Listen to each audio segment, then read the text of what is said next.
Angleterre pendant 1 mois et demi à Norwich, grâce à Erasmus et au lycée Bergès. C'était une expérience très enrichissante, mais c'était vraiment long. En fait, c'est vraiment lourd d'entendre parler anglais tout le temps.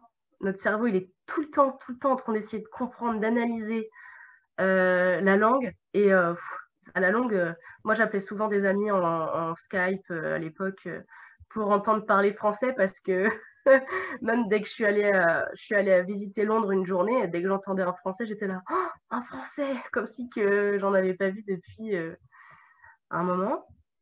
Après, ce qui concerne le stage avec les architectes, alors c'était très différent de la France. Déjà, c'était un open space. Il y avait vraiment beaucoup de corps d'État. Il y avait les architectes, mais il y avait aussi des électriciens. Il y avait aussi, oh, je me souviens plus, mais il y en avait plein. Et on était vraiment peut-être une 70 dans le même étage. J'avais vu quelques chantiers à l'époque. Et après, j'ai beaucoup dessiné en bureau sur Revit. J'aurais créé beaucoup de plans d'appartements. Et quand je me souviendrai toujours, il y en a un qui m'a dit ah, mais en combien de temps t'as fait ça? Et je lui dis bah en 3 jours. Ah ouais. Mais je travaillais normalement, quoi, mais en même temps, je passais 8 heures de mes journées dessus. Donc, c'était pas mal, une petite fierté quand même pour moi d'avoir travaillé là-bas. Et après, quand je suis revenue, quand on est rentré, ça a été un sacré voyage aussi.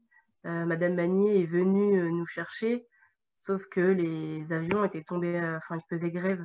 Les aiguilleurs faisaient grève de Toulouse, donc on a dû rentrer en France via bus, train, bateau, métro et retrain jusqu'à Toulouse.